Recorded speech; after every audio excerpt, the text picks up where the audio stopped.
All right, so we are recording. I first want to welcome all to episode number 8. YouTube, Facebook, TikTok, Instagram. Please like, please subscribe, please share. They did their mission. Our mission is to continue to share their stories. So an absolute honor today to have Dennis Collins here on the 8th episode of the Preserving Freedom podcast. Echoes of Fire, a Vietnam Marine's journey. He was just a kid when he raised his right hand, swore an oath to defend this country, and became a United States Marine. At 19, Dennis Collins landed in Vietnam, rifle in hand, boots in the mud, and no way to prepare for what waited in that unforgiving jungle. He didn't go looking for glory, he went because it was his duty. He saw the worst of war up close. He watched brothers fall, and he carried the weight of it all long after the bullets stopped flying. For decades, Dennis kept those memories locked down. He's sharing what it really meant to fight, survive, and come home to a country that didn't always say welcome home. This isn't filtered, polished, or easy to hear. This is the raw, unvarnished truth from a Marine who lived it. This is about brotherhood, sacrifice, and what it means to never leave a man behind. This is the story of Dennis Collins, Marine rifleman and mortarman, Vietnam veteran, and an American patriot. You're not just listening to history, you're listening to a man who made it. So again, my distinct pleasure and honor to welcome Mr. Dennis Collins on episode 8 of the Preserving Freedom podcast, Echoes of Fire, a Vietnam Marine's journey. Thank you so much for being here. I do have to give a shout out. His wife is in here as well too. You can pop in the picture, ma'am, if you'd like, but it's always great to have the support. And we have Jim Kepnick, the ninja photographer. This guy is on all of our honor flight trips. He does amazing work. So if you see him in the picture as well too, there's a reason for it.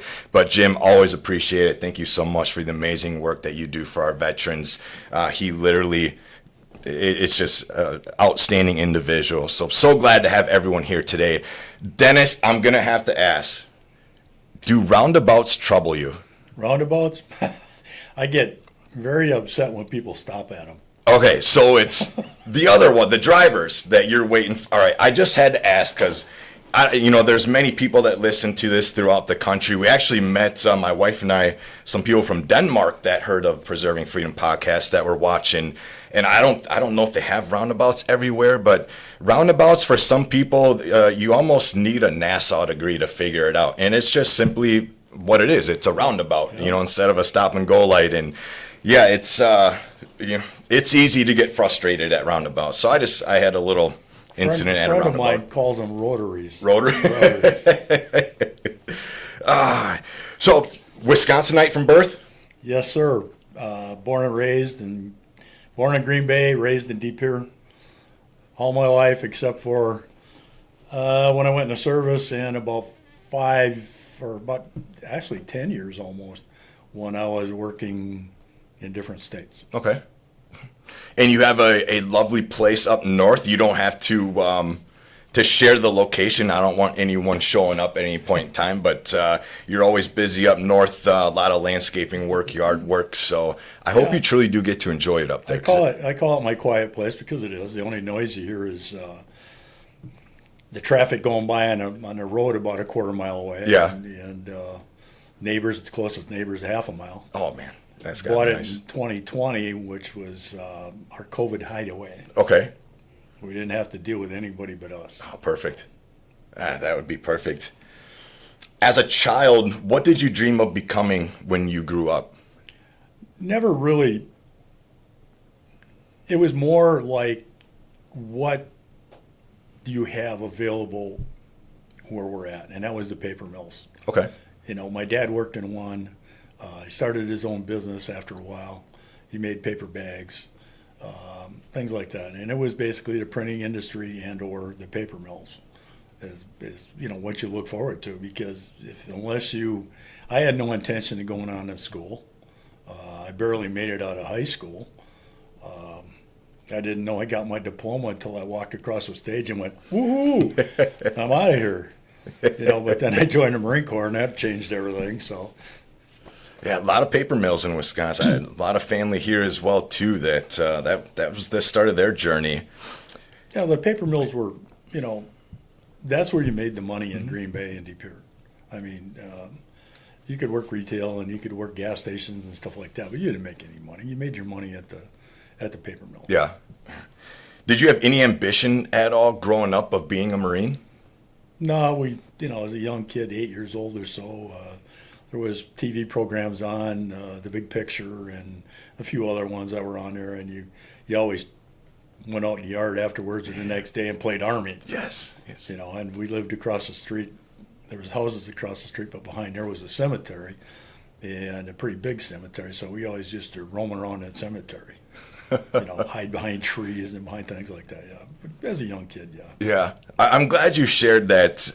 It's one thing I remember growing up as a kid. You played Army or you were the hero of some sort, a policeman, firefighter, what that. And I'm curious if that still happens today. I hope it does. I'm not sure because the kids are doing this stuff. Yeah. They got phones. They're 8 years old and they got a phone. I question that, but who am I to question? Yeah, absolutely. Yes. Any family history of military service? Yeah, every one of my mother's brothers went. My dad went. My dad was in the Second World War. He was a forward observer. He got wounded pretty bad, and he came home. And I was born in 1948, and just after I was born, my father ended up back in the hospital because he ruptured his diaphragm. There was still shrapnel in there. Ruptured his diaphragm. Well, the VA wasn't what it was back then. He had to pay for it himself. Oh, wow. So that was, that's my dad never talked about anything as far as the war went. Never. He didn't even talk about getting wounded until you asked him. I asked him one time. He said, yeah, I got wounded. That's all he said. He never talked about it. He did go to his reunions. He went to, I don't know, as he got older, in his 70s, he went to a lot of the reunions for his company, and he went to 4 or 5 of those. Yeah. And he really enjoyed them because he got to see his friends again. Mm-hmm. So. Yeah. It's just incredible, World War II, Korea, Vietnam, and I know there's many Desert Storm, GWAT era as well, too, that, you just try to imagine what is in here for that period of time that people hold on to stuff, and to each their own on that. It's I'm not saying it's an easy thing to do, but I'm glad you're here today sharing your story. I'm glad I'm here too. Absolutely, I truly am. When you were old enough to remember, did you have any opinions about the U.S. involvement in Vietnam? Well, like I said, I graduated in '66. The Vietnam didn't really blow up until late '66, early '67 to '68. '68 it went nuts, but we didn't talk about it in school. We all kind of figured we were going to get drafted when they instituted the draft, and you just kind of, I knew I wasn't going on to school, so I tried to get a job. You could get menial jobs, but you couldn't get anything that anybody wanted to hire for a while because they knew you weren't going to stay there. Yeah. So. No, not really. We didn't talk about it, and it was there, and you didn't see much on TV in '66. Yeah. That didn't start until '67. So they wouldn't hire people knowing that more than likely they would get drafted. Exactly, because I think it's federal law that if you get drafted while you're working someplace, they have to give you an equal job back when you come back. Yeah, there are many, fortunately things have gotten better and the resources available. A lot of laws, protecting servicemen and women if, they are called upon to serve their country. So fortunately, did you volunteer, enlist, or were you drafted? Well, that's an interesting question. My cousin and I went down to the Air Force, and we wanted to enlist in the Air Force. So, they gave all our stuff, and I was not exactly an angel when I was in high school. I got in a little bit of trouble, nothing serious, but just something, just a little bit. And I had a driving record that was about as long as my arm. And I was hell on wheels when it came to that. I don't know. I liked to race. But anyway, What kind of, if I can real quick, what kind of car or vehicle did you in high school? Yeah. Oh, it was my mom's grocery gift. Well, no, I'll take that back. I bought a 1959 Chevrolet. Okay. Automatic, 4-door. Okay. And I paid $300 for it, a lot of money. But my mother liked that car because of an automatic. Now, she had a 60 Chevy, 4-door, and it had 3 on the tree with a 6-cylinder. And she tired of shifting, so we swapped cars. Well, that 6-cylinder, you could, in second gear, you get that thing up to 95 or better. I mean, it just kept winding and winding and winding. So, yeah, I got a few tickets. And Yeah. then I finally crashed it, wrapped it around a tree and a telephone pole. Oh, man. Is that where your love for NASCAR and Well, actually, I've always liked racing. Okay. Always. And I had motorcycles and things like that. Never raced them professionally or on tracks or anything. We always raced each other. Yeah. But yeah, we did that. Thank you for sharing that. Back to you wanting to join the Air Force or looking into the Air Force. I wanted to join the Air Force, and my cousin and I went down and we did all the things we needed to do. And the guy, checked our background, things like that. Well, my cousin got accepted. I didn't. And the reason I didn't, because back then they were still picky on who they got. It wasn't, you didn't get okay, we need a body, here you go. No, it wasn't that way. So I was sitting in his office when he told me with my cousin. My cousin looked at me and shook his head. And he says, do you really want to go? I said, can't find a job. I said, nobody will hire you. Yeah, I want to go. And he basically said, well, he says, I got a friend over in the Marine Corps. He says, I think I can get him to take you. I think they can pass this up. So he gets on the phone while I'm in the office, and he calls him up. He's talking to him. And I can imagine the conversation. Once I got in the Marine Corps, I knew that's what the conversation was. He says, I got this young man over here who really wants to go, but we can't take him. He's got a little bit of a police record, and he's got a driving record, stuff like that, just a little too much to us. And I can imagine what the Marine recruiter on the other side is. Send his ass over. We need cannon fodder. I owe you a beer. Just send him over. And that's basically how I joined the Marine Corps. So I went over there, talked to him, and I was gone. Did he get that can of beer? Had to remember the important things here. Yeah, so. I have no idea. Did you have a feeling you would get drafted in which you chose to volunteer? Yeah, we knew we were getting drafted. There was no two ways about it. Yeah. I had a friend that decided to go to Canada. I haven't talked to him since. Everybody else that I knew that didn't go went to college. And I was not college material at that time. I did graduate from college, but not at that time. So, yeah, we figured we were going. There's a few of us that knew we were going. Can you recall any of the process, going to MEPS, back then, the medical process? What was that like for you back then in the 60s? They threw us on a bus and took us down to Milwaukee. We went through the physical, the mental, and some written stuff. And it took all day. All I remember is it was just lines of men, young men down there. And you had Army personnel and whatever else down there that was just basically, all right, check this off, check that off. Yeah, he's breathing. Yeah, he can walk. Yeah, he's got a mind. He's good enough to go. Yeah. And that's basically what it was back then. They were just looking for people. That's all they needed. So that, that was it. And then once we got done with that, I was on a delayed program, basically. I had another month before I ended up going. Okay. So. Man, times have changed at MEPS. As a recruiter, we would love that process back. It's a process now. You held the military occupational specialties as a 0311 infantryman and a 0341 60 millimeter mortarman. Did you prefer one over the other? Well, first I got to say this. Every Marine is a rifleman. To make no difference what your rank is or what your position is, you're a rifleman. When you kind of come out of boot camp, you're an 0311. Sometimes when they, after you get your ITR training and stuff like that, they look at your profiles and stuff like that, and they pick you to do other things. But the base of a Marine is a rifleman. So that's what mine was. They didn't find anything special with me to put me anywhere else. So I went as a rifleman. I started out as a rifleman.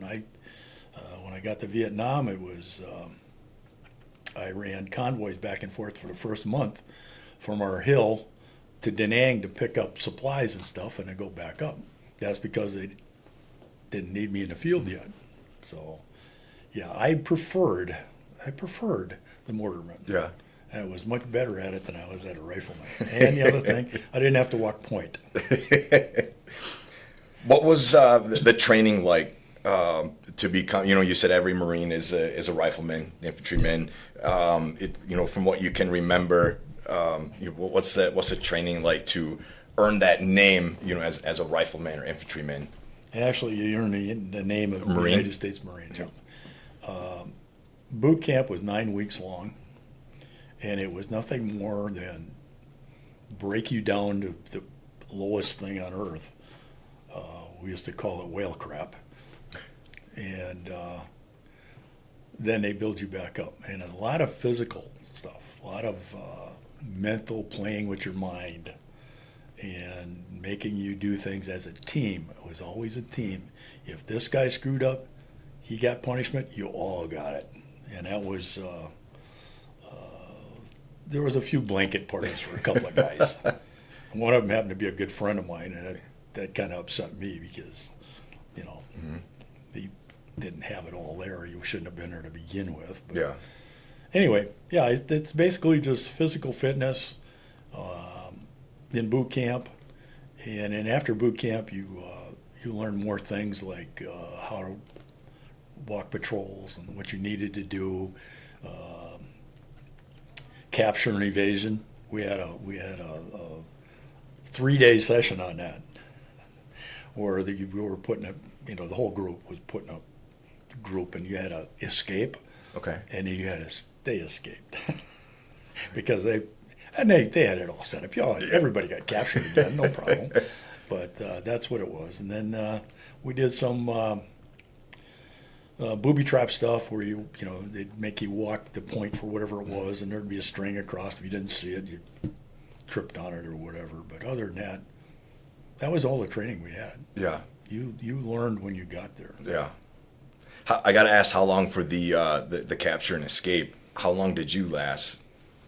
Did you escape during this training? Oh yeah, we escaped. Yeah. Well, they let us go. Yeah. Okay. Because the thing was to catch you. Yeah. And we lasted quite a while, but we got captured. Yeah. I mean, everybody did. I mean, because it was in an area that they knew and we didn't. Okay. And they knew it well. Believe me, they knew it well. And it was fun. The guys would yakking back and forth, and we knew we were going to get caught. Yeah. So you didn't take it too seriously. Man. After completion of your training, how long was it until you were sent over to Vietnam? Well, after ITR Infantry Training Regiment, had to be a couple of weeks. Okay. But my situation was unique again. Well, I don't know why it was me, but we were getting ready. We were at the amphitheater in Camp Pendleton, and the buses were coming to pick us up to take us to the airport, which was El Toro Air Base, to fly over. Well, my name was called with about 4 or 5 other guys, and we reported to the sergeant. We couldn't figure out why. We reported to the sergeant, and he said, looked at us, said, "You guys aren't going." And we're going, what do you mean we're not going? Because we trained with all these guys. Yeah. And there was more than just our group. There was 3 or 4 groups in there. And I think I was the only one from our group that got called. So he says, "Yeah, are you going to transit barracks?" He says, "You'll be going out with the next group that goes out." "Oh, why?" And he said, "See that bus over there?" Yeah. It was a brig bus. They had bars on the windows and stuff, and you got these guys walking off there, and they got their hands chained at their waist. He says, "Those guys are going in your place." So they had a choice. They could stay in the brig, or they could go to Vietnam, and they chose Vietnam. So that's how I got basically taken away from all the guys I trained with. Mm-hmm. You know, all the guys I knew. When I got to Vietnam, I knew nobody. Yeah. So that was different. Yeah, I would assume I don't know, a sour feeling's the right way to, I mean, training with those guys and then being taken away from that, Yep. because I assume with, you know, because I'm Army, I'll admit it, all right? So I got my first Marine Corps veteran. You know, brotherhood is huge. Yes, it is. You know, and you build that and you learn about one another, then you get pulled away from that. I can't imagine. It's got to be a It PG happened. a crappy it happened feeling. To me, it happened to me twice. Oh, man. I got transferred in Vietnam too. Man. All right. And we'll get to that. Remember We'll you get to shared that that. one Yep. later. Yep.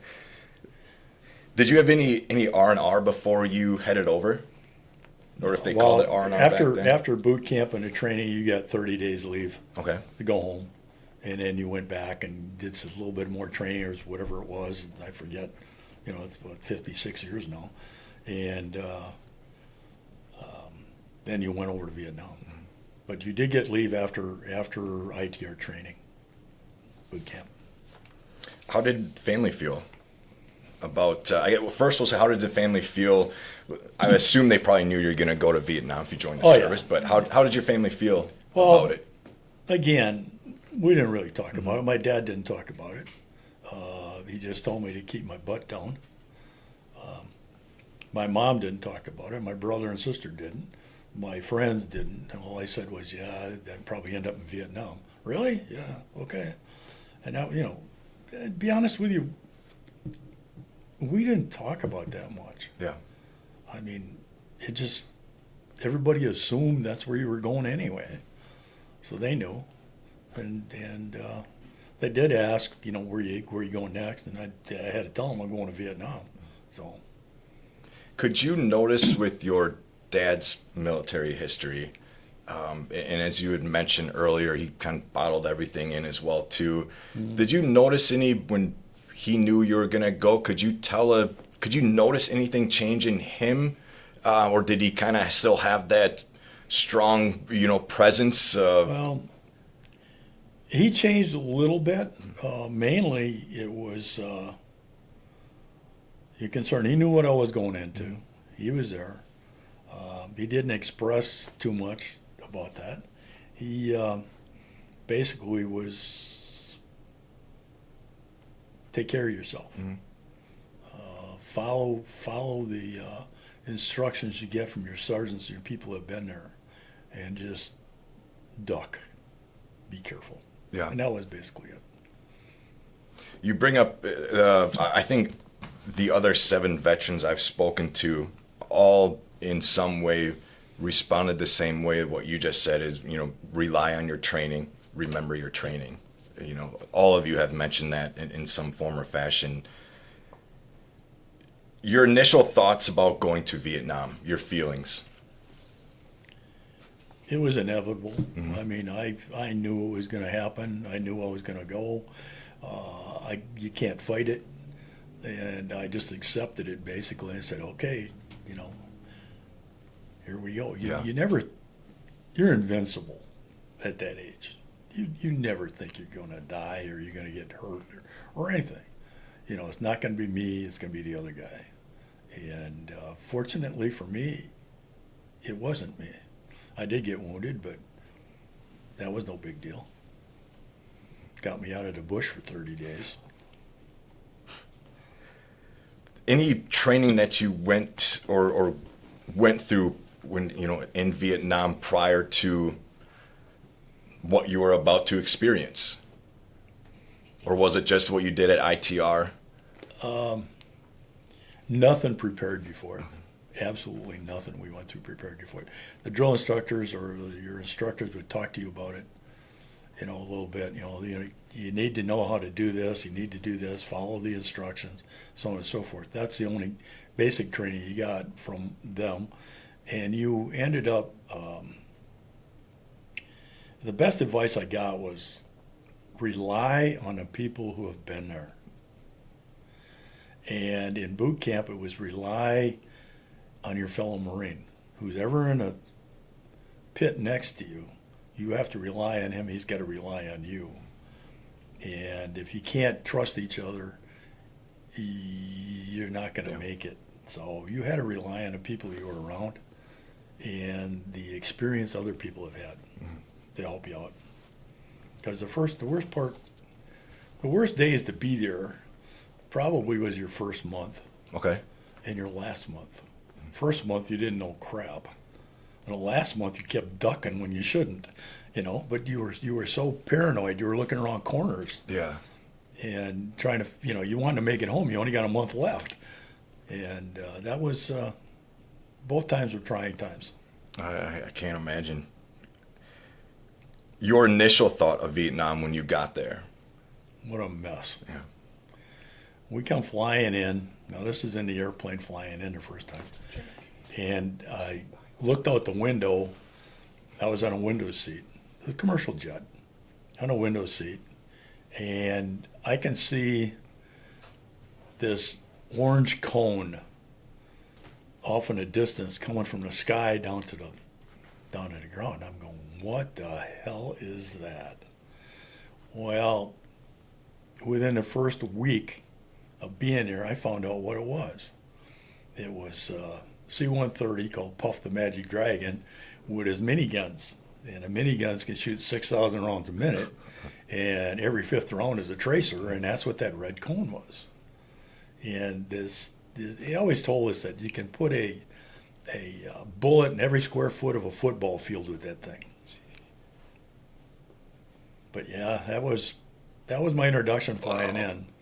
And then getting on the ground and stuff, it was, it didn't seem like a war zone because you were in Da Nang and you were going through this and going through that, getting this shot, getting that shot, doing this, doing that, and then finally you got your orders and they shipped you out.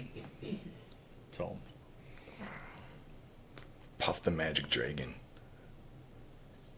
What's can you, with what you can recall, if you can paint a picture of what not the right word to use here, a typical day. Typical day. As a rifleman, mortarman in Vietnam, again, there's probably no such thing as a typical day. Well, everybody's idea of war is you're doing it 24/7, 7 days a week, 4 weeks in a month. It's not that way. You have your times where it happens and you it's chaotic, and there's other times where it's boring because you're sitting there, you're cleaning your weapon, you're writing a letter home, you got your boots off, your socks off, your feet dry out, you're drying your socks so you don't get jungle rot, although some of the guys wanted it because they got them out of the field. So I never had it, never wanted it, and it was just there was boredom involved with chaotic, not knowing what the hell's going on. And my first night at the company I was with was Mike Company 37. Proved that because we got attacked. They broke through the line. They overran us more, basically, not the whole place, but they did. We were in a hooch, which is nothing more than a platform up about 3 feet off the ground, and it's wood, and they got a canvas cover over the top of it. Oh, we're in there, we got some sleep, and about the middle of the night, about 1 o'clock in the morning, all hell breaks loose. And luckily, we had a sergeant that was in there who had just got back from R&R, and he was going out the next day. And the rockets and mortars started coming in, and he basically threw us out the door. He knew we were all boot recruits. Threw us out the door into the pit we had there. And we're going, we're peeking our head up, and The worst part was because it was our first night, we had got there late. We had no rifles, no flak jackets, and no helmets, and it was chaotic. Believe me, it was scared the ever loving out of you. And the next day, they made us litter bearers. Okay, so we were carrying the wounded and everything like that. And I think I told you once before, at times I don't keep my mouth shut, and I should. Anyway, we were walking, and one of the guys I'd met that day, or the night before, in front of me, and I was walking behind, and we were carrying some wounded Marine, and we're walking past a full-bird colonel and a gunnery sergeant and some lieutenants and stuff, and they're talking, and I opened my mouth and I says, "Hey, it sure would have been nice last night if we had flak jackets, helmets, and rifles." And the colonel turned around and he said, "What did you just say, Marine?" I went, "Oh, shit." And I said, "Sir, we didn't have any. We still don't." He turned to the lieutenant. Lieutenant turned to the sergeant. Sergeant turned to a corporal and says, "You get them the stuff they need. You do it right now." Man. So, I mean, there's funny moments, and Yeah. So there is pros to you, and you mentioned this. We met previously to opening that mouth at times, and At times. that's Not probably a always. very good reason, to open the mouth at that time. I could So have got in a lot of trouble though too. If I was with my regular group, and I said that, I probably would have been in trouble. But I was in transit. I was going someplace else, so I didn't care. So you come into Vietnam with the C-130, Yeah. Puff the Magic Dragon. I just love that name.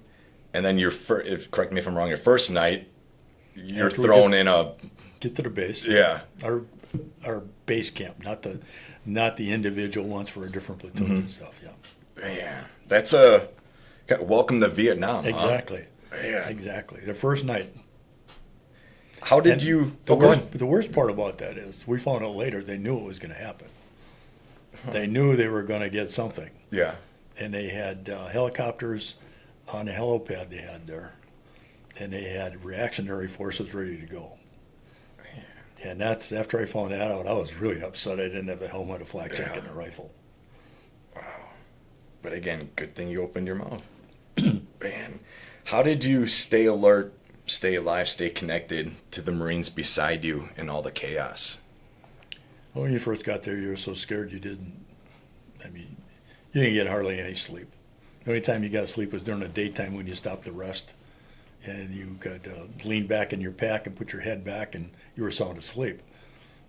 I still can do that. I can fall asleep anywhere, anytime, any place. I see your wife nodding in Oh, yeah, agreement she there. knows. She knows. She knows. Man, teach me. And it was just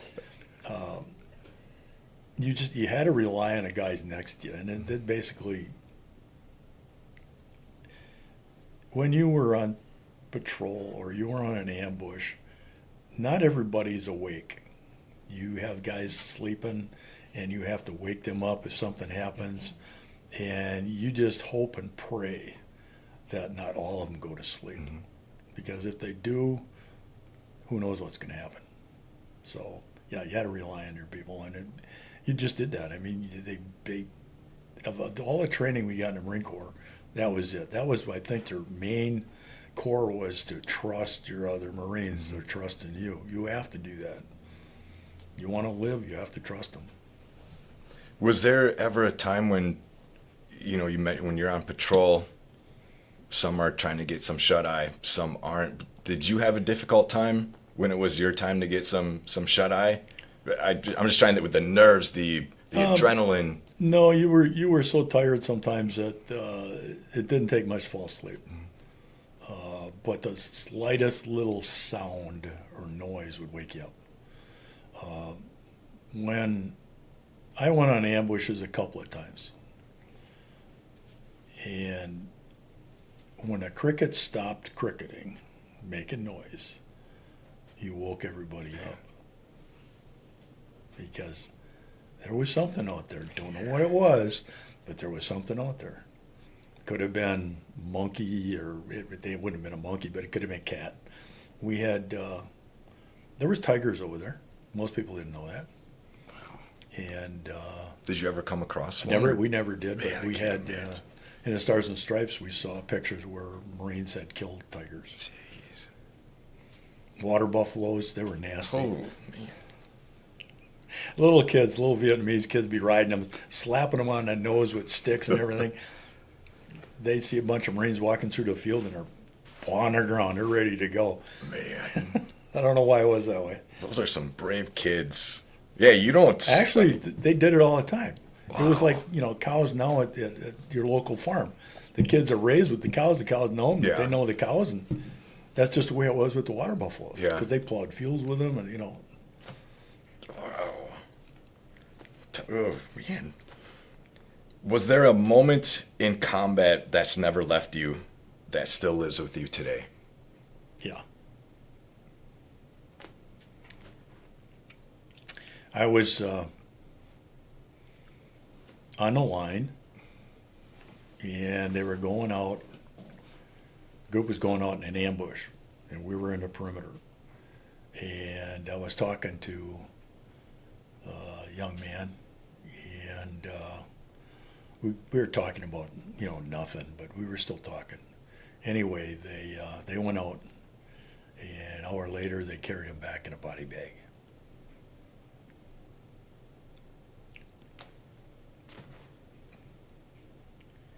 That was the first one. That one got to me. Still remember it. So, Do you remember the name? no. Actually, I don't think we even exchanged names. I think it was just, he happened to be there. They're getting ready to go through the wire and stuff like that, and we struck up a conversation, and because they were basically waiting for it to get darker. And that's what you did. I mean, you talked to people, but you never talked about what you were doing. You talked about maybe an ambush and what this happened or that happened, but no. So, How do you, after that happens, how do you, you have a job to do, you have a mission to do. How do you, how do you go about it? yeah, how do you, I'm trying to explain it the best way possible. Yeah, how do you, I don't want to say move on from it. You're never going to forget.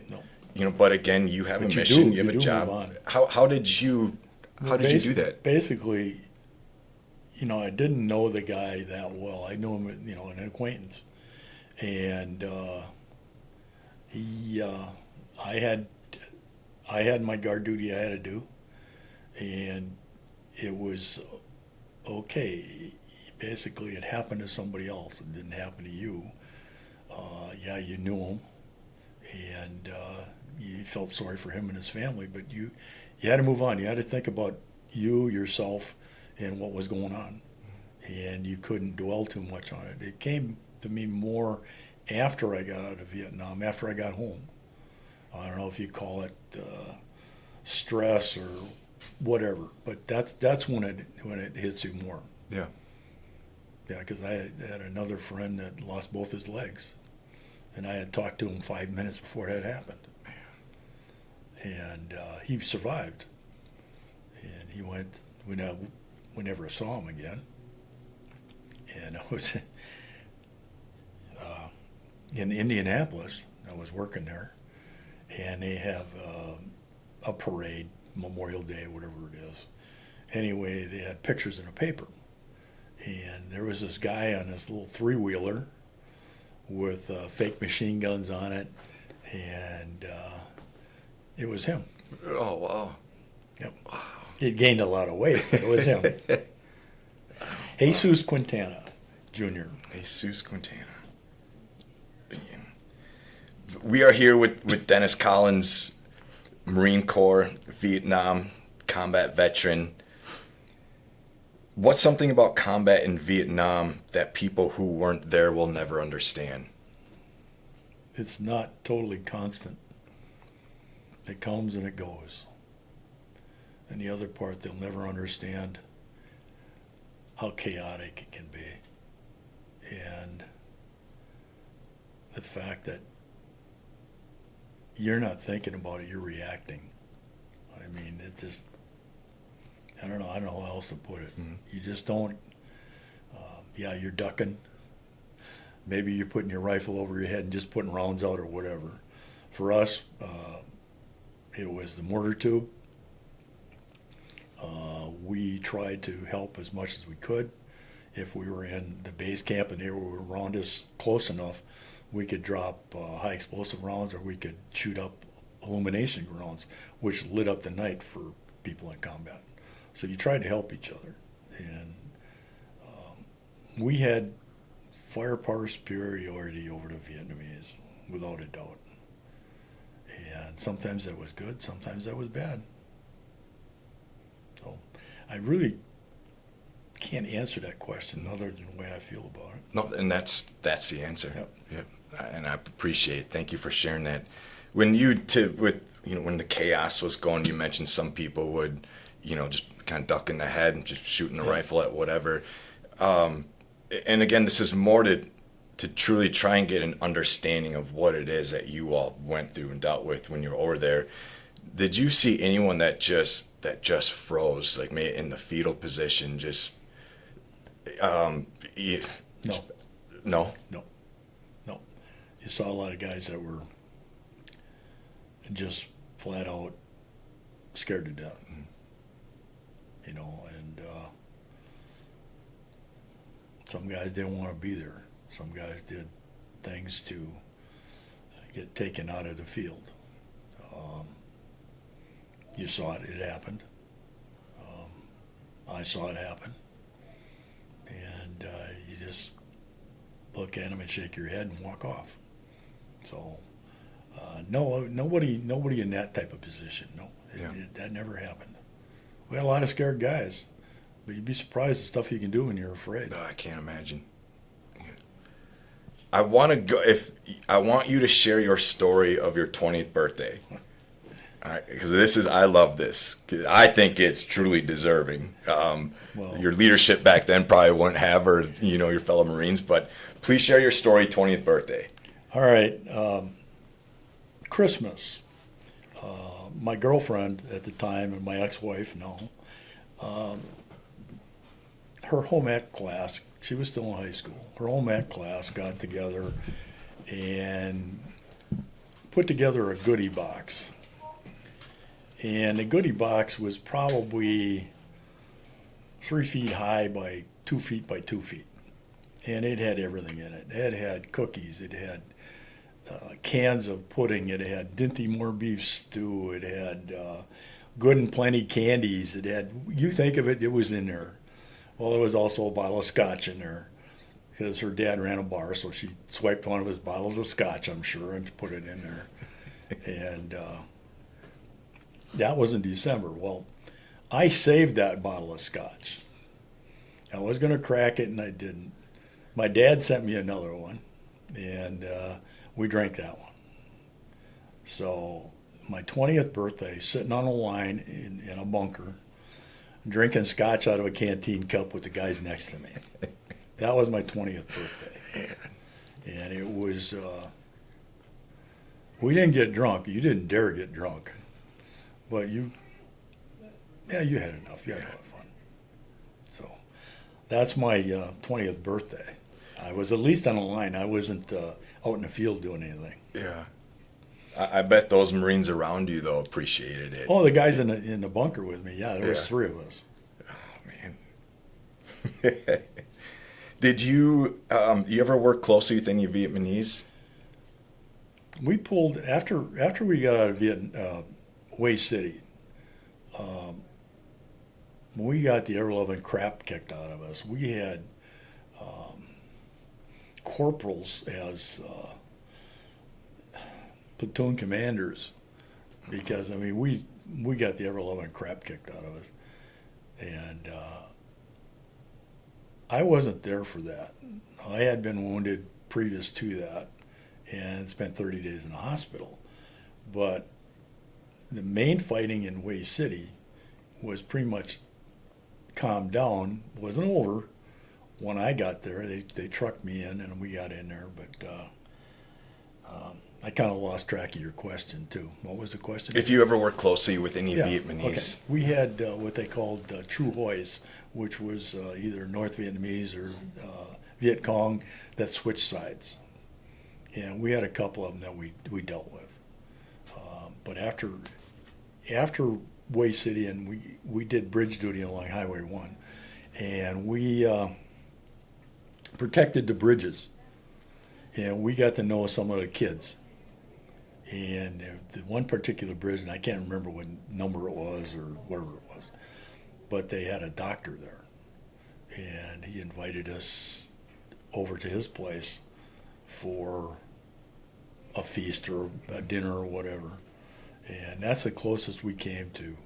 You know, we'd be on a bridge and the kids would be down below and we'd take and throw a grenade in the water and the fish would come up and they'd dive in the water after them. We'd try to help them out if we could, you know. And if you had old ammunition that you didn't like to carry too much old ammunition, if you got replenished, you'd shoot it into the water and things like that.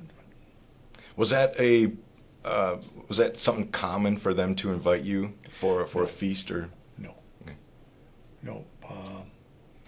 I'm not sure what caused the doctor and his wife and kids to do this, but there was only like because I was with the CP group, the command group.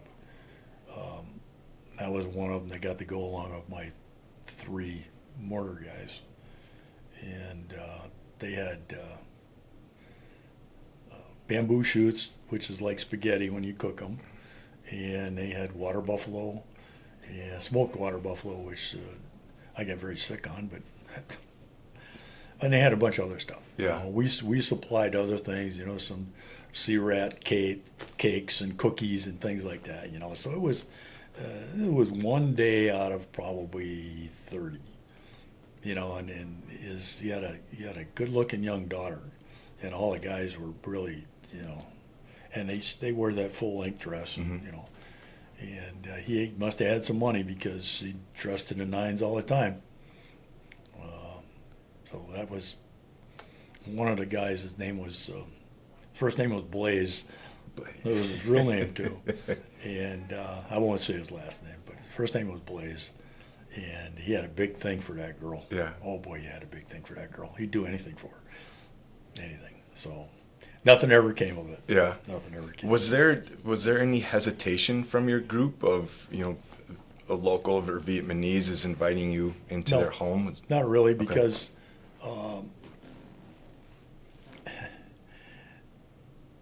everybody else knew, you know, we were going. And if something happened to us, what's the first thing they're going to do? Yeah.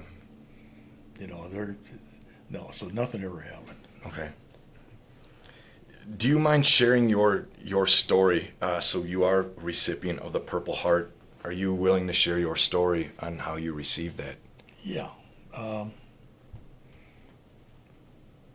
After I got transferred to Alpha Company, first time 5th Marines, I was carrying a mortar tube. We went out, it was Hoi An or An Hoa, one of the areas, and we went out on a company sweep. We got out there, and we were out there for, I don't know, 3-4 days, and we were coming back. And we had a mountain range as we were coming back. It was on our left-hand side. And on top of that mountain was a religious shrine. And of course, being a religious shrine, we couldn't touch it. No artillery, no airplanes, nothing. You just left it. Well, of course, the Vietnamese, North Vietnamese, and Viet Cong knew that. And they started lobbing mortar shells at us. And From the area of the from shrine. that area. Right? Okay. We don't know if it was from the top or not, but Okay. it was from that area. Anyway, one went off, got me in the leg, got me in the arm. Actually, at first, I didn't think it was major, and it really wasn't, but we got up and we went into the base, and the medics were going to look at me. They had other people that up to, and we're sitting by a foxhole because they kept mortaring us every now and then. And I was sitting there thinking nothing of it. It didn't hurt. And they finally called me, and I tried to get up. I couldn't walk on that leg. It had stiffened up so much. And that's when they said, no, you got to go. So they put me on a chopper and sent me to somewhere around Fubai.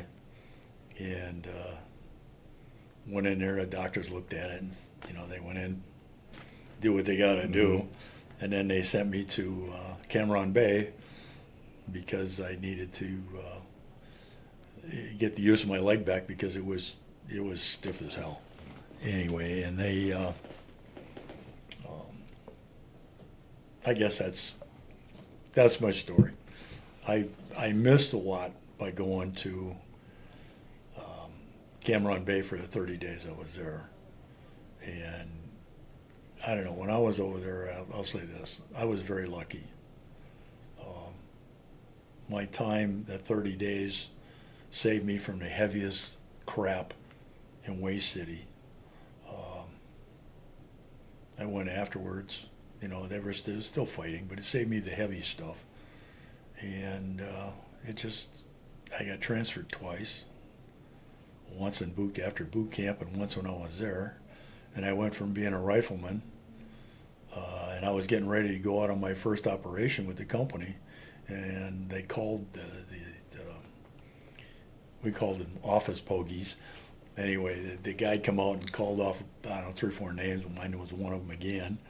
And said, what's going on? I said, you ain't going. What do you mean you ain't going? This is one of the guys who got into that box of Christmas time. And he says, you ain't going. Why not? He says, you're being transferred. I went, what do you mean I'm being transferred? I just got to know the guys that I was with. And yeah, I got transferred.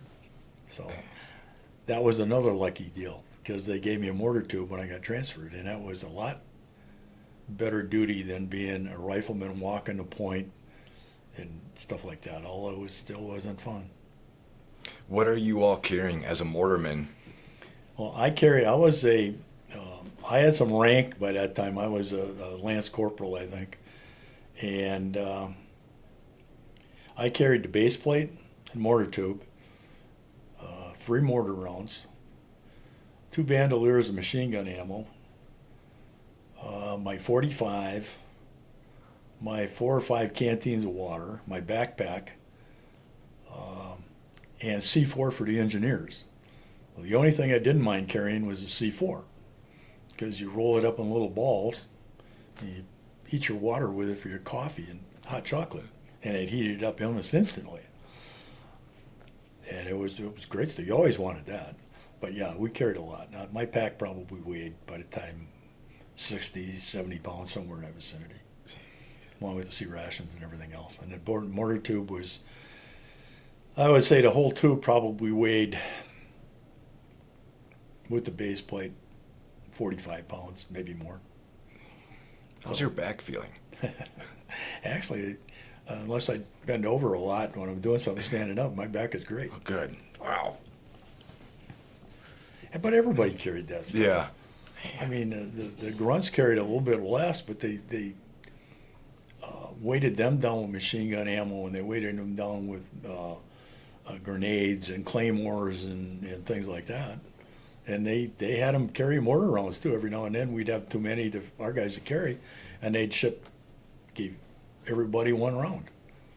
And as we shot ours and needed them, when we said we need some, we get them all back. We get them all back. Yeah. Everybody wanted to get rid of them.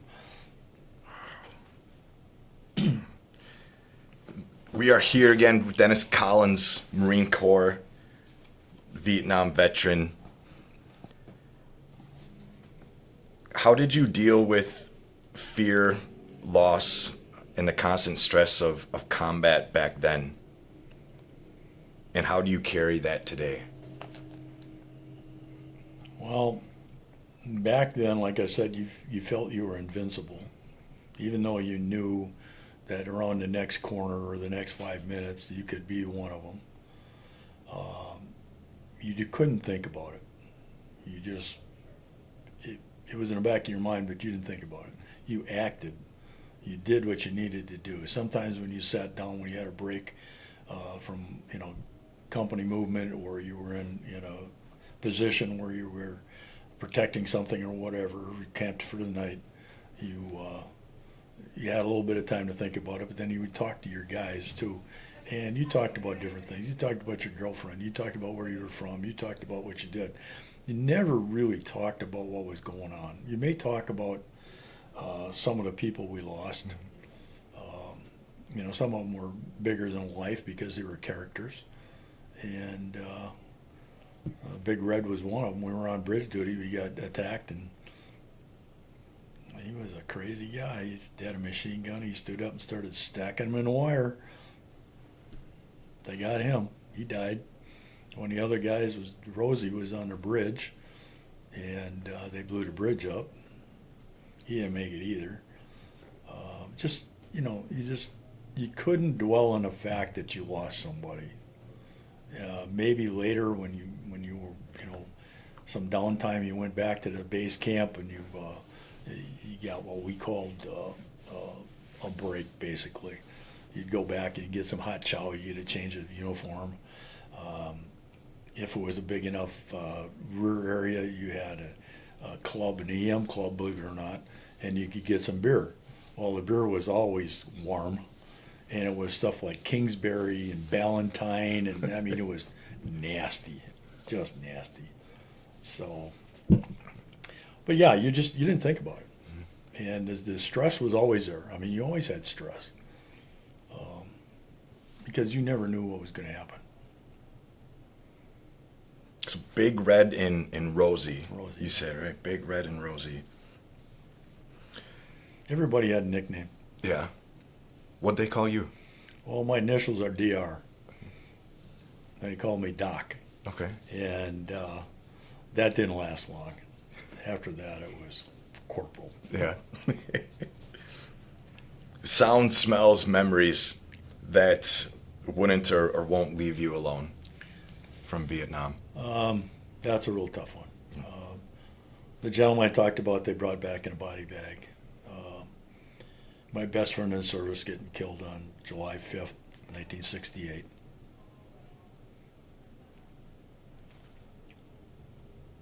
You take all the time you need, and if you are comfortable, if I may, while you're... My best friend in high school, who did 2 tours over there. He was in the Navy. He rode riverboats and got sprayed with Agent Orange. He died at 61.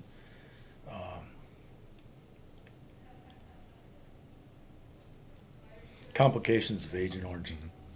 Do you mind saying his name? Rick Verber.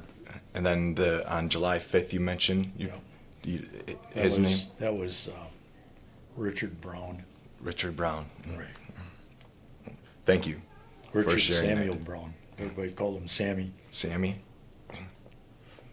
His brother in boot camp and training, when we finally got out and we could go see his brother. His brother's name was Charlie Brown.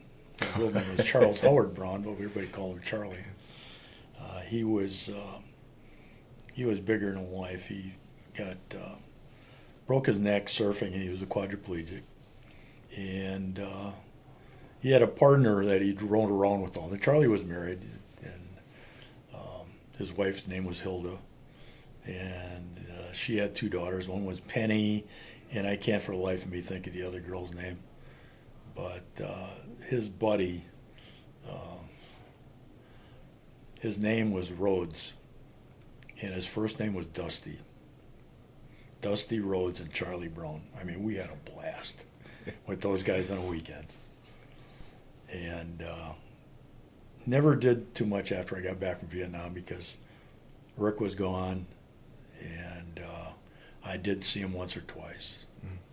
But they didn't tell me Rick was killed until after I got back.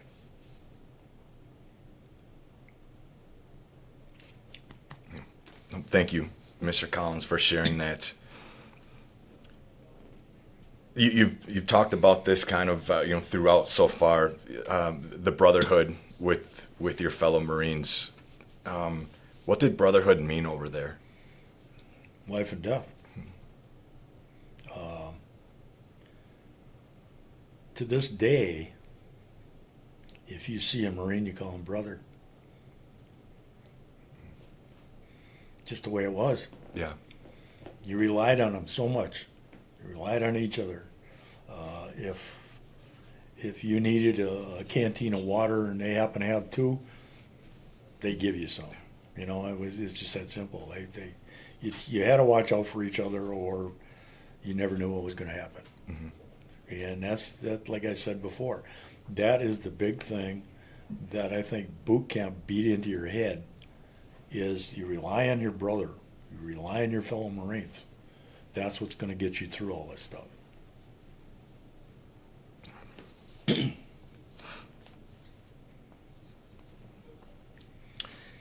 You mentioned, I want to make sure we're not forgetting anyone. Anyone else that you served with who stands out in your memory, someone you'll never forget?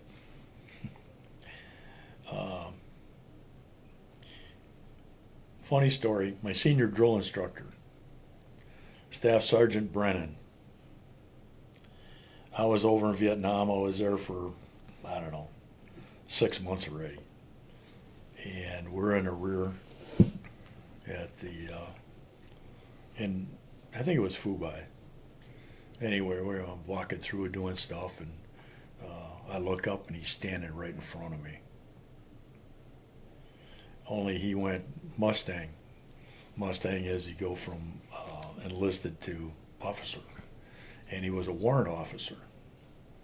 So I knew him right away, and I walk up to him and I said, "Sir, you were my senior drill instructor." And he took 2 steps back. And he had no idea what was going to happen. And he was, he looked at me kind of out of the side of the corner of his eye. I said, "Okay." I just introduced myself, and I said, yeah, you're my senior drill instructor, and glad to see you here. But when I look back at some pictures of him as my drill instructor in his uniform, I don't know what he was before he was a drill instructor, but he only had one little pin, and that was the defense medal. He didn't have anything else on his uniform. And I'm going, okay. But when he was a warrant officer, he had a lot more salad, I guess he could put on there. But yeah, that was an interesting conversation. It didn't last long. What was interesting, the fact that he took 2 steps back, because he did not know. As a drill instructor, he was pretty good. He was disciplinarian, but Sergeant Seeley was the real. Everybody wanted a piece of him. Yeah. Did you ever come across him again? No. Or pass? Or cross paths? Excuse me. No, just with Sergeant Brand. Yeah. Oh man. No, that's one of them. There's a few other people that I still remember. Yeah. Jesus Quintana. I remember the names. I remember the faces and how crazy they are. I had a couple of guys. I tried contacting one of them. It was my A gunner, and he took over the gun when I rotated out. And this was way back. This is a long time ago. And I said, we should get together. He said, no.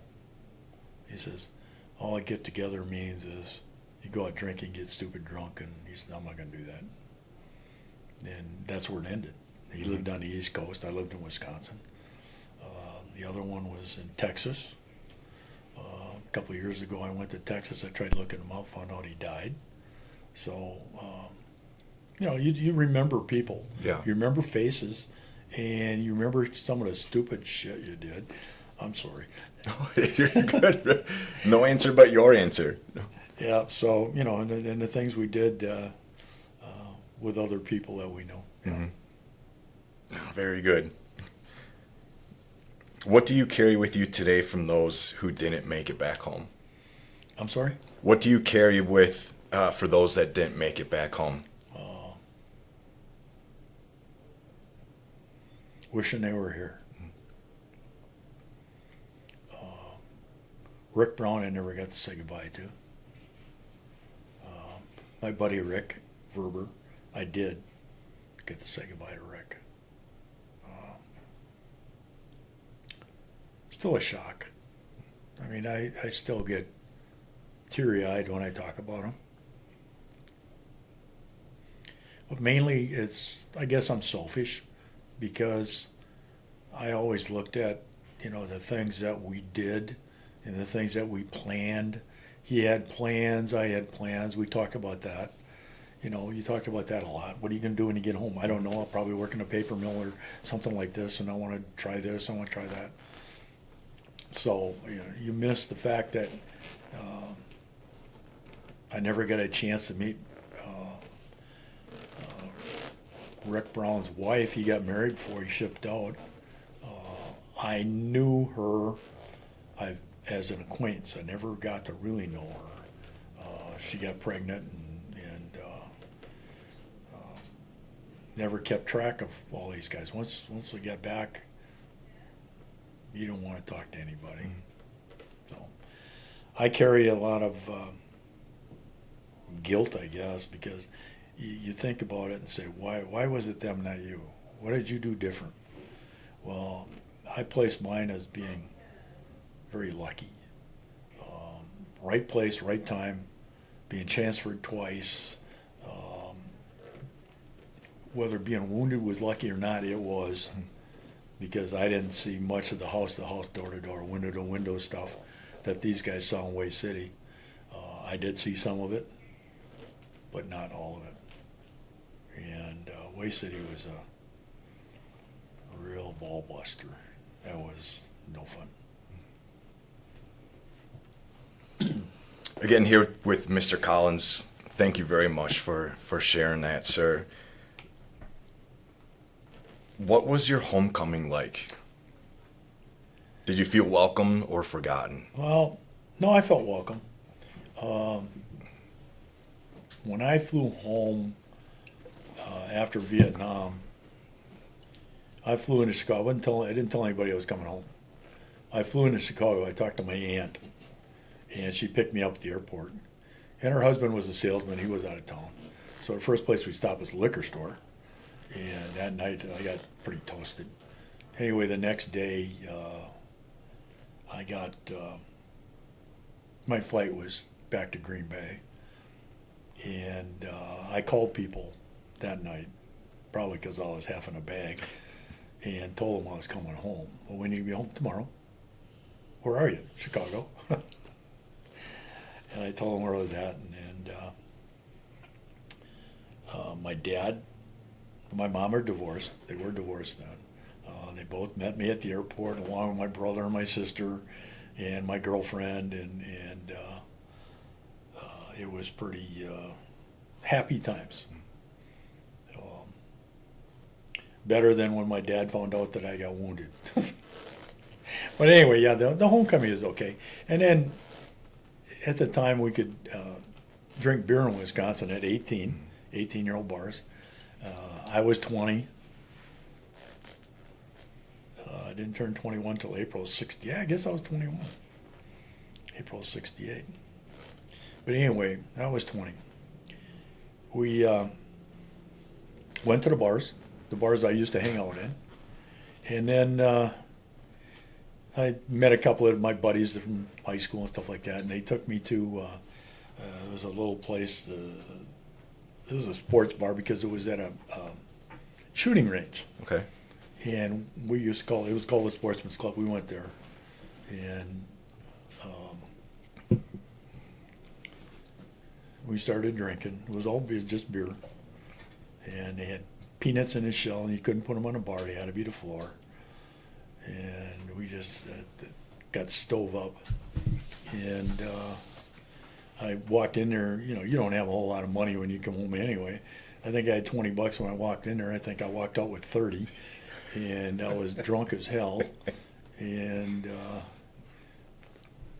was one of those things. How much was a beer back then? 50 cents. Did they have those what are those glasses called?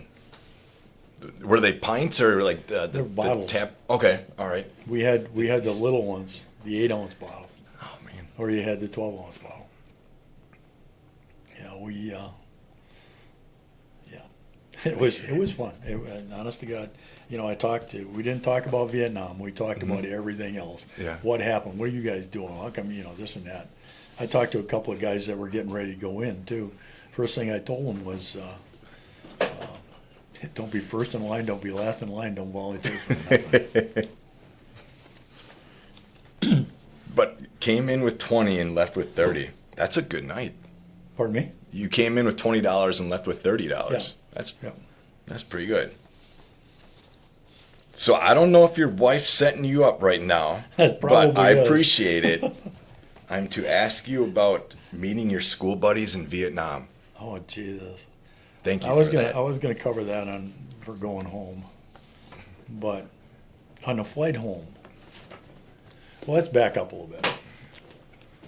I was out in the field when I found out my rotation date, and they told me the chopper was coming in, and I was going back. I was out of the field. I was going home. And I had accumulated at that time. Our flak jackets had plates in them, okay, and we had these little backpacks.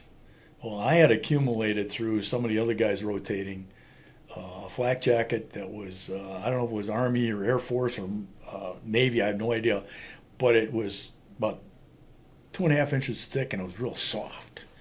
Probably Air Force then. Pardon? Got to be Air Force. If you said soft, it's Yeah, Air it Force. was soft. It was Air Force or Navy. It was soft. I mean, you know, and you could lay back and it had a roll behind your head and you could lay back like this and fall asleep, you know. It was really good. And I had that, and I had a Army rucksack, which was 3 times the size of anybody else's. Well, the first thing after I got back is, guys, I'm going home. Here's the compass. Here's the sight for the tube. Here's all this good stuff. And they're all looking at me, and I'm going, all right, who wants a flak jacket? Well, everybody wanted that, so one of them got it. And I said, all right, I'm only taking this out of my pack. Who wants my pack? Somebody else got that. So the chopper comes in. I'm standing on the helipad, and a chopper comes in. Double rotor CH-46, I think it was. Anyway, the tailgate drops down. I'm on that chopper before the guys could come off. Honest to God. Dead run. I was on there. I was pushing them guys out of the way to get out of there. Anyway, they all got off, and we took off and we went back. And I had 1 week before my flight out. And they said, well, hang around. Do what you got to do. Okay. Well, I jumped on a 6x and went to Da Nang. And I looked up my buddy, Dave Corrigan, and he was an MP in Da Nang, and we got together. And after that, I went down and looked up my buddy Rick Verber. He was on the riverboats down there someplace, and we got together. And I believe it was CJ Schmidt was there. He was in the Air Force. Anyway, I didn't see CJ right away, but we're getting ready to, you know, we had a few drinks, a bunch of laughs, and we're getting ready to jump on our plane to go home. And our plane was, it was special. Back then, Braniff jets had multicolored airplanes, okay? Well, ours came in and it was fluorescent orange. And I looked at the guys around me and said, I ain't getting on that thing. That's a Target. But of course you got on.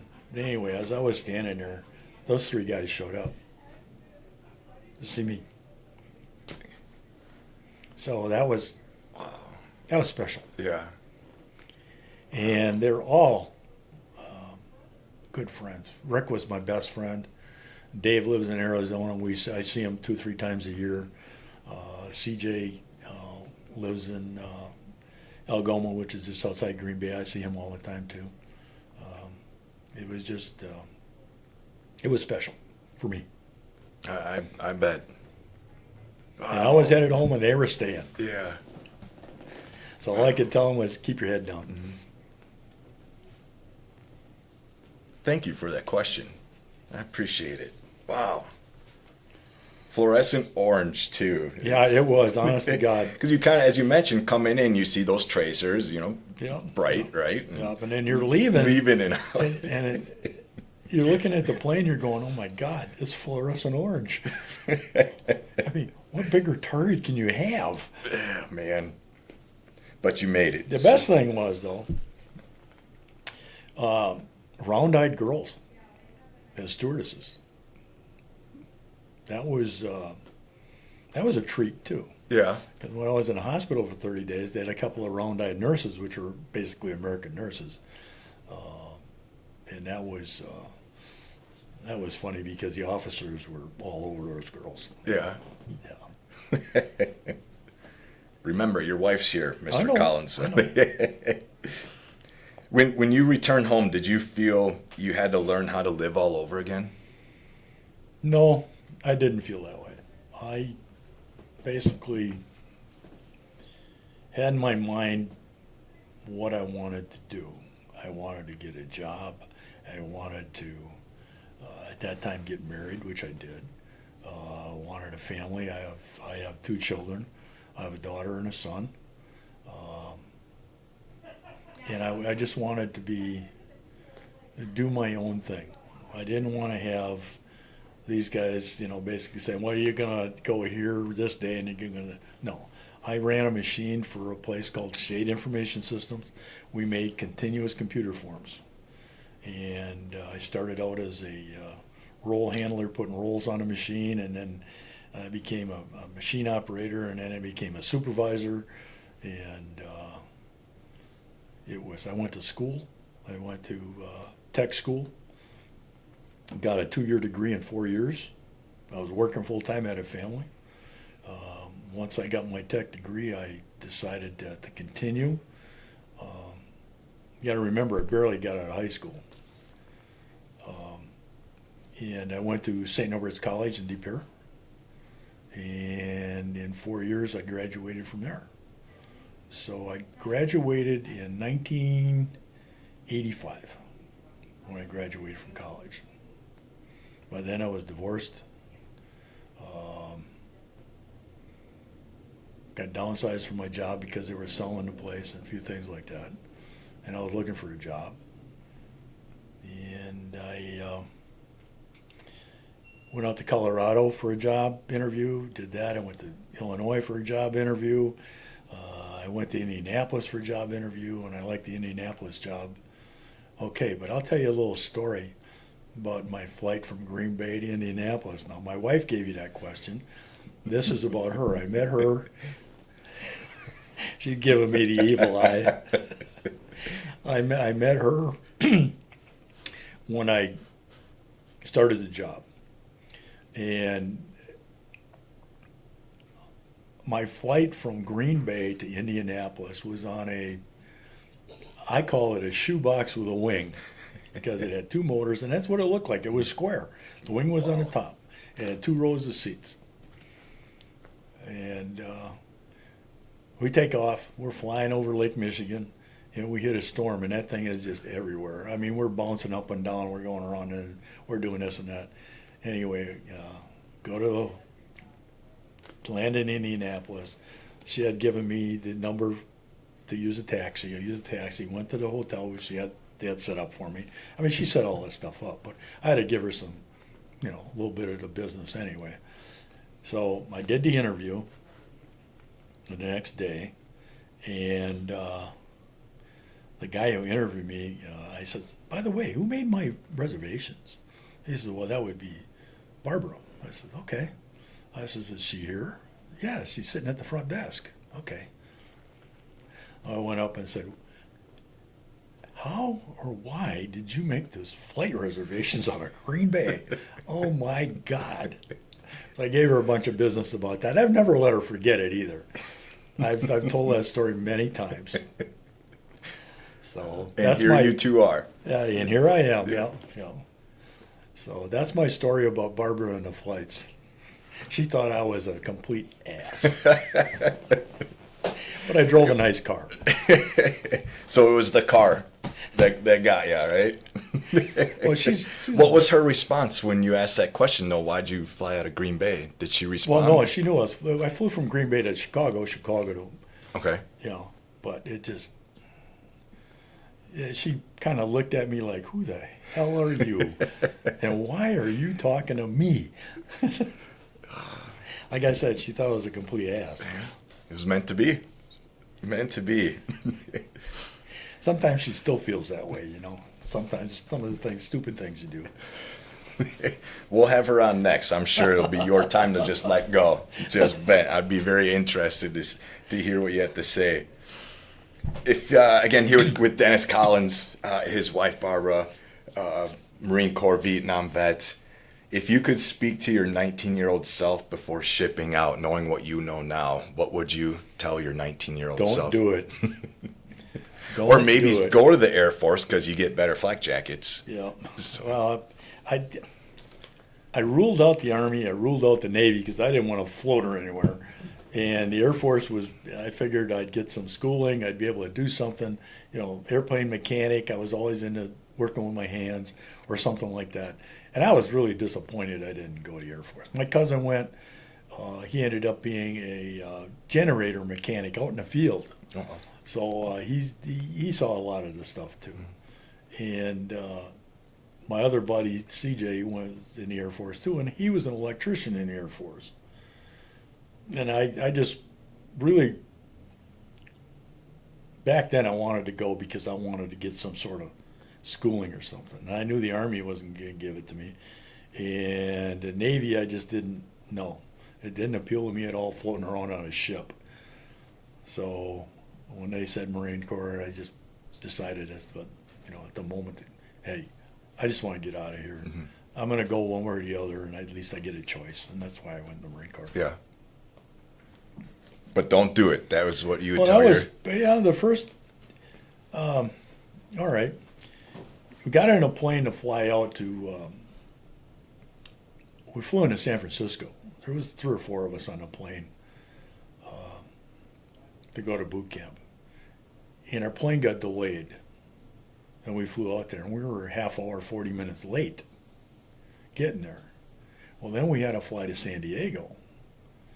So we flew to San Diego, and there was a couple of, they were drill instructors, and they acted just like it.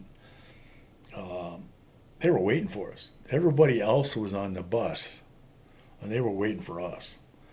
Oh, we caught holy hell. It wasn't our fault. I mean, the airplane was delayed, and they just ripped us up one side and down the other. That was my first introduction. And I'm going, wow.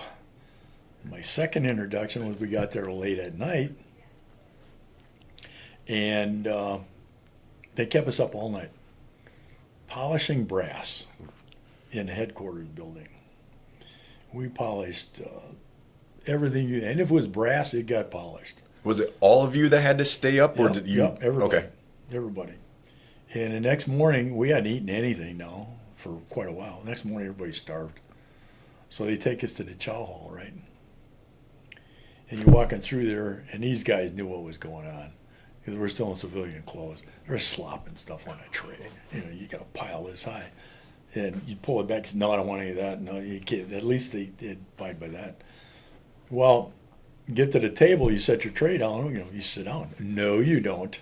You stand up. And you're standing there until the drill instructor says seat or sit. And, okay, sit down. Some guys start eating. You don't either. You don't do that until you get permission. Okay, so now you eat. You got 3 minutes to eat it all. And a drill instructor, honest to God, after about 3 minutes, got up on the table and was walking down the middle of the table, screaming and yelling because guys were stuffing it in their mouth, guys were puking, all kinds of stuff. That was my second introduction of boot camp. All within 12, 24 hours, yeah, right? Yeah. And the first thing you went, well, what the hell am I doing here? I bet. You survived. Yeah. You survived. But with the plane being late, and I assume in the drill instructor's eyes, it was your fault I that know, that yeah, plane because was we were late, on that right? plane, yeah. Man. That's the you if you screw up, your buddies pay for it. And we didn't screw up, but yes, we did because we were late, and our buddies screwed up. So that's the way it was. Now I understand the answer better of don't do it, just within those first 12, 24 hours. When you came back home, did you talk much at all about what you did, what you saw, or keep it kind of bottled in? Nope. Even with certain friends who had been there, we never really talked about it.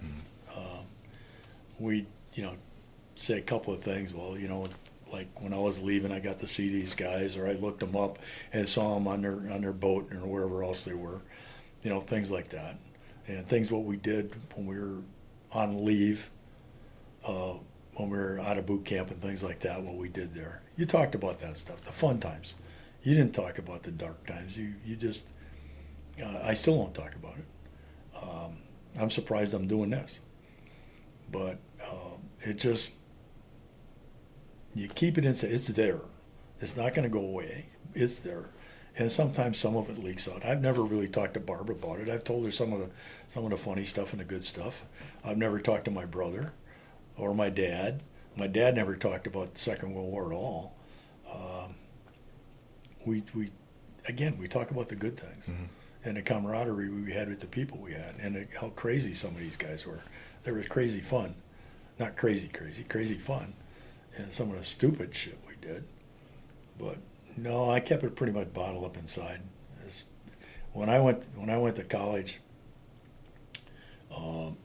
tech school had a few more veterans in it than St. Norbert's did. I was one of two veterans at St. Norbert's, and I think I was the only Vietnam vet. And the kids were protesting. It was a big thing at St. Norbert's where we were protesting, but not as much as they were in 67, 68. Now, this was in 70, whatever, just before it stopped. They were still protesting there, but when I got there, they weren't protesting at all, and it was back to normal. But I stayed away as much as I could from doing things with them, basically. Some of the students I had in classes, even the instructors. I was as old as the instructors were when I was going to school. We'd go to the bar after class, which was across the street, have a beer or two and some lunch or whatever, and go, and then I'd go to work. But when I was in college, I tried to fit in. I had a beard that was down to here. I don't think I've shaved had a clean face more than a week since I left the military. My daughter's only seen me once without a beard. My son has never seen me without a beard. She's never seen me without one. And I had one down to here. I look like a hippie. Of course, I got no hair, so I got to put it someplace. The protesting you mentioned, it kind of cooled down a little bit when you were at school. But did that internally? How did that affect you? Well, I did when I was all right. I got out in '69, and you had people that were protesting yet, and I stayed away from it. I didn't. No. When I went to St. Norbert's, it was in the '70s, and it was later in the '70s. It was probably, let's see, that would be probably about '75. The war was over by then, and it was calmed down, and they, had to pick on something else. I don't remember what it was, an election or something. But that would calm down. It wasn't. At least they talked to me. I had a professor who was a pilot in the Navy. He flew off of aircraft carriers, and we'd sit down once in a while and talk. Yeah. And he said, "I was the worst pilot you ever saw." He says, on bombing runs, he said, I couldn't hit my ass with either hand. He said, I got lucky one day. He says, we're cruising down along a riverbed, big river. And he says, and I punched a button and it didn't go where it was supposed to go. He says, but I blew up an ammo dump. He says, it just erupted. It just everywhere. He says, oh, all right, He says, but the scariest thing you ever wanted to do, land on an aircraft carrier. I can't imagine. That was moving up and down. Jeez. Him and I got along really well. Yeah. We're finishing up here with Mr. Dennis Collins, Marine Corps Vietnam veteran.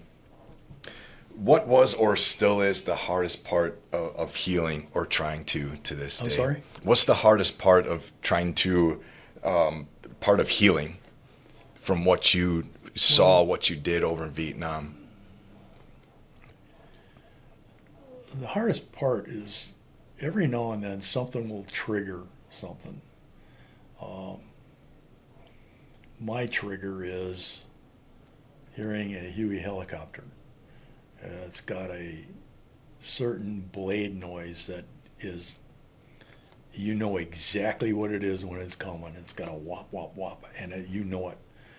And it just, I don't know, I tried to forget so much and I pushed it so back so far that the healing process came from living your life the way you wanted to. It was, don't think about it. It'll come back eventually. Some parts of it come back. And I looked at one of my buddies who just was a basket case when he came back.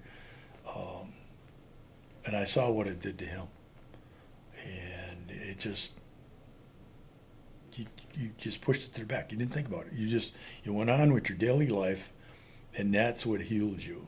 You still have memories of people that were lost, and they still hit home really hard, mainly because you're selfish, because you wish they were here. You wish you could do things with them again. But life is precious, and when it's gone, it's gone. And the healing part, I guess I could say I'm still healing to a certain extent, certain things. I think every Vietnam vet that saw a lot of crap feels the same way. They may think they're healed up, but I'm not sure they are. I'm not sure you'll ever forget it. And I know I'll never forget it. Mm-hmm.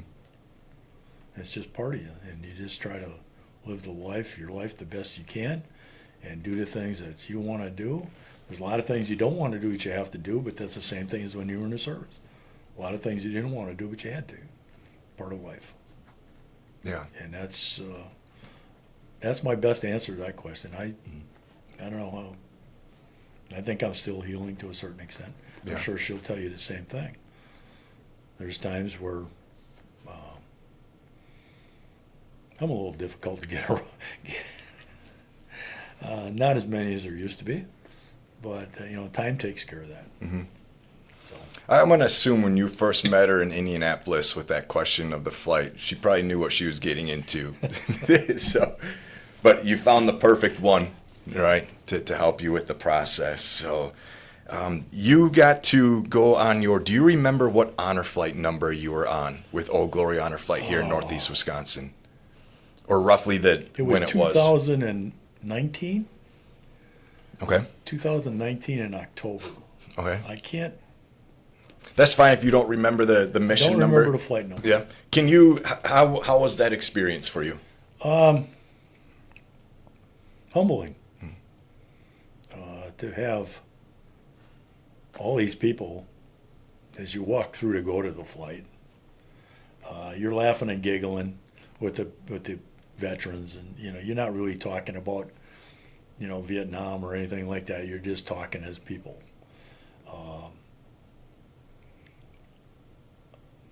I think his name was Dave. The other gentleman was our guide. Our guide's name was Jody Bauer. And white knuckle flyer. And Jody was? Jody yeah. was. Oh my God. I think we talked to her when we were taking off and landing, more just to calm her down. Anything. She's like this, and I mean, her knuckles were white. And I still keep in touch with her a little bit. Yeah.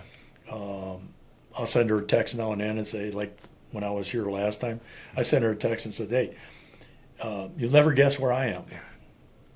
And I told her that I was down here and stuff like that. And she told me where she was. And she's a good egg. Mm-hmm. And she was really, she treated us well. I mean, she was really concerned. I know there's a school you go to for this, or at least I thought there was, for being a guide, and she took it to heart. Yeah. I don't think she ever did it again, mainly because she hated flying. But yeah, she took care of both of us really well. And it was the experience going to the Vietnam Wall. I had been there twice before. Once with my buddy Dave from Arizona. He called me up one day. He says, hey, you want to go to the wall? Sure. Well, his sister lives out there, so we had a place to stay. And we went to the Marine Corps Museum, and things like that out there. And then we went to the Pentagon. No, I take that back. It wasn't that time. But anyway, we went and did all that kind of stuff. And the second time I went was with another friend of mine who lived out there. He put 20 years in the Air Force, and he lived out there, and he had an ex-wife out there and a son. And we drove out there, and we stayed at her house, and she worked at the Pentagon. So we got to go to the Pentagon. Well, we rode the train to the Pentagon, and this surprised me. I guess it shouldn't be, but there was a gate, and they had armed guards on it, and they were carrying M16s. And I went, oh shit! I guess this is real. After I thought about it, because I never dawned on me they'd have that kind of stuff. So anyway, we get inside, got to walk through a metal detector. Well, before that, we take all the stuff out. Well, I always carry a pocket knife, and it's stainless steel, and it's about this big, and I always clip it on the side of my pocket. Well, I didn't think about it. I set off the detector, and I'm going, what the hell is that? The guy wands me. He says, what's that in your pocket? I'm like, oh, I said, I'm sorry, I forgot about my knife. I pulled it out. He looks at me. He opens it up. He measures it. Closes it back up, gives it back to me, says, you're okay. So we went in. His wife was the curator of the art at the Pentagon. She had a lot to do with the art that was on the walls. And we were there after hours. And I got to go to the Commandant Marine Corps' office and look at it, things like that. And we walked through the Pentagon. It was very interesting. Then we went to the Smithsonian after that and a few other things. But yeah, that was the second time. The third time was the honor flight. And we saw all the different things that the honor flight has. At the wall this time, I had some ashes from my buddy Rick. His wife gave me some. And I had a challenge coin that I put under his name, under Rick Brown's name. And I put it there. And I spread the ashes off to the side, right in front of his panel, of Rick Verber's panel. Well, I didn't have a panel, but I spread his ashes there because he died after that. But anyway, I had two or three guys. I had no idea who they were. Come up, put their arm around me. Asked me a few questions, and I said, yeah, that's my buddy. I said, he died from Agent Orange. Okay.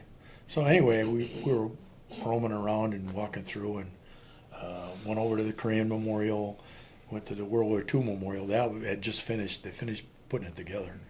And talked to a Korean Marine, and talked to some guy who was 100 years old, World War II vet. And that was real interesting. And then we went back past the wall, and my coin was gone. And I figured somebody lifted it. So I was talking to the park guides, and they said, no, your coin's still here. They come along and collect that stuff throughout the day. and they have a museum for that stuff, and they put that in a museum. I said, okay. So then we left there and we went on our bus tour through the city. Our bus tour was basically sponsored. We had police escort all the way. And as I understand it, doesn't happen too often anymore. No. But we had a police escort, and the guys from Festival Food paid for that. And we had all the way through. And we went by the Navy Monument, I think it's called. It's nothing more than a big pond. But it really surprised me that the water in that pond comes from the Great Lakes. And when they need water, they truck it in. Yeah.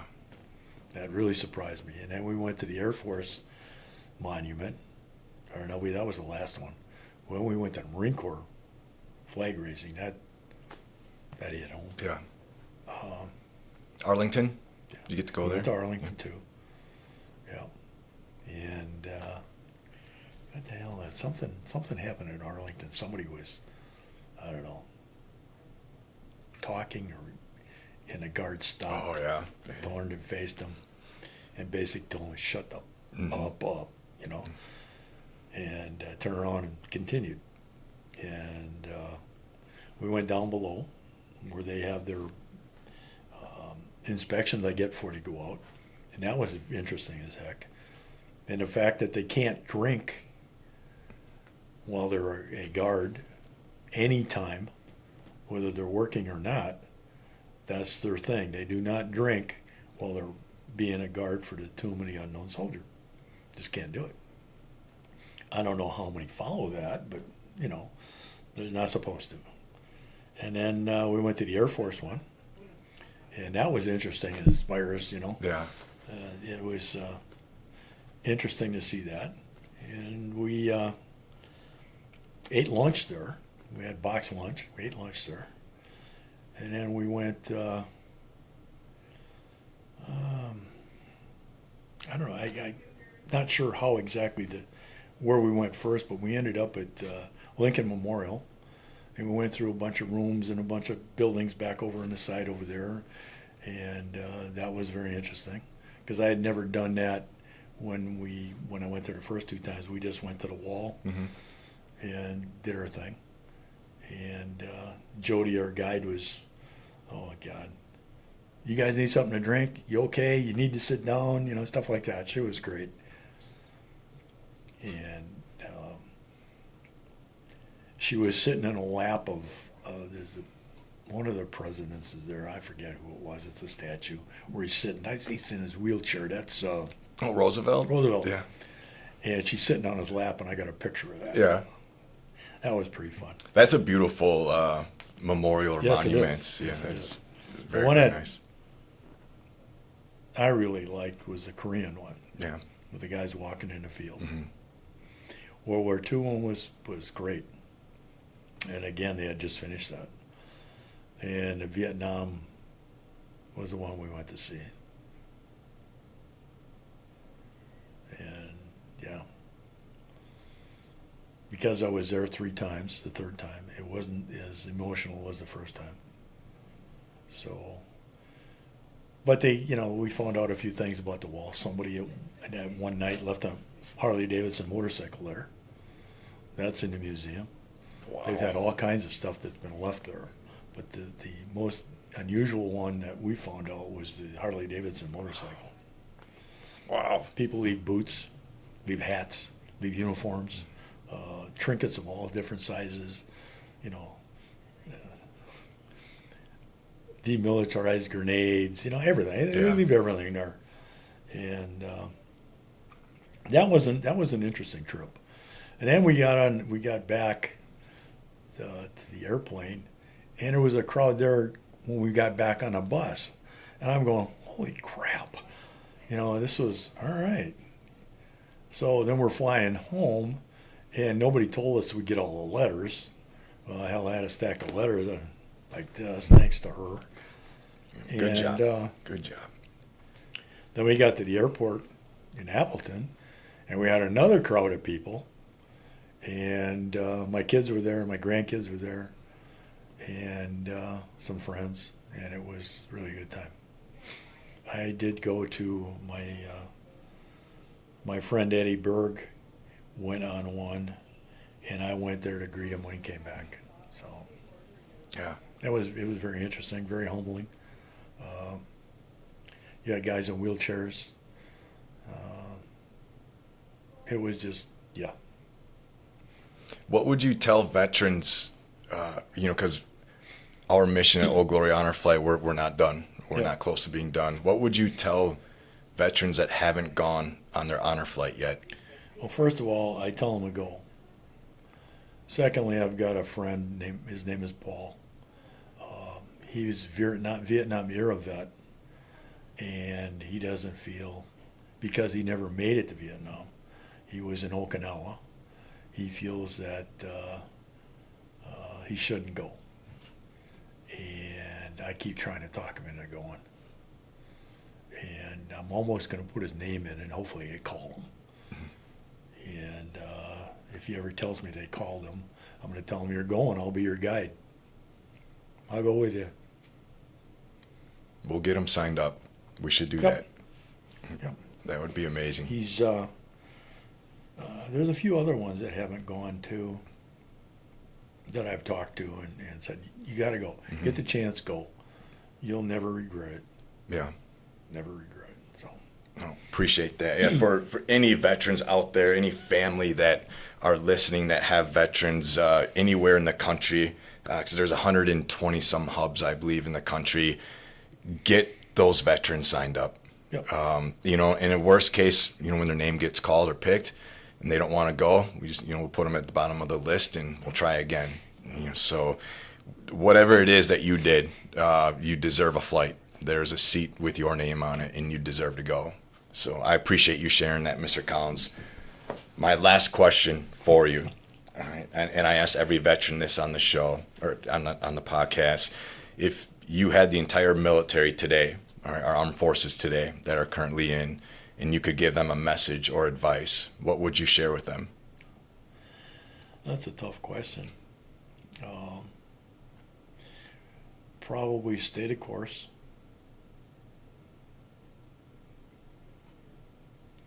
You're appreciated. And thank you.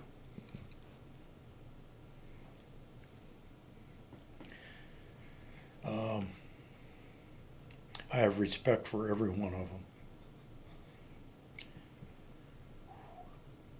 Whether they went to war or not, they're still part of the military. They're still what makes this country what it is. I'm proud of them. Thank you for sharing that. That is, every answer I get is absolutely incredible, and that one again, absolutely amazing. So what you just heard again here with Mr. Dennis Collins, Vietnam veteran, Marine Corps, what you just heard wasn't just history. It was heartache, sacrifice, and unfiltered truth.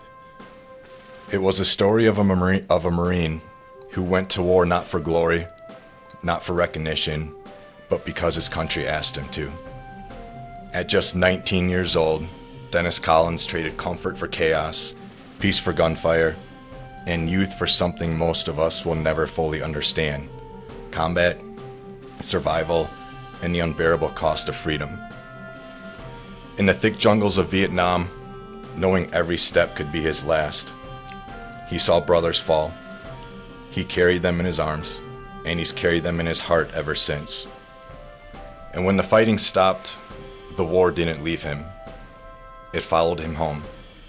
In the silence, in the shadows, in the dreams that turned into nightmares, in the pain that he bore alone for far too long. But today, he stood up. He spoke. And in doing so, he honored every Marine, every Vietnam service member who ever made it back. Every man whose name is etched in black granite on that wall in D.C. Every soul that still echoes in the minds of the ones who came home. Mr. Collins didn't just tell a story, he told their story. and that takes more courage than any battlefield ever demanded. This episode is a reminder to all of us. Freedom is not free. It's earned in blood, in brotherhood, sisterhood, in boots on the ground bravery. It's paid for by warriors like Dennis Collins. Individuals who gave everything so we could wake up safe, speak freely, and live fully. To you, sir, thank you for your strength, your honesty, and your sacrifice. You've done your duty, Marine, and then some. And now we carry your story forward with the reverence it deserves. To everyone listening, I ask you kindly, if you value your freedom, shake the hand of a veteran. Look them in the eye, say the words that matter. Welcome home. Thank you. And we remember. Dennis Collins, Marine Corps infantryman and mortarman, rifleman, Vietnam veteran, an American patriot to the core. Semper Fi, Marine, we'll never forget. Thank you. Hoorah. I am your host, Jason Foster, and again, you have been listening to the Preserving Freedom podcast.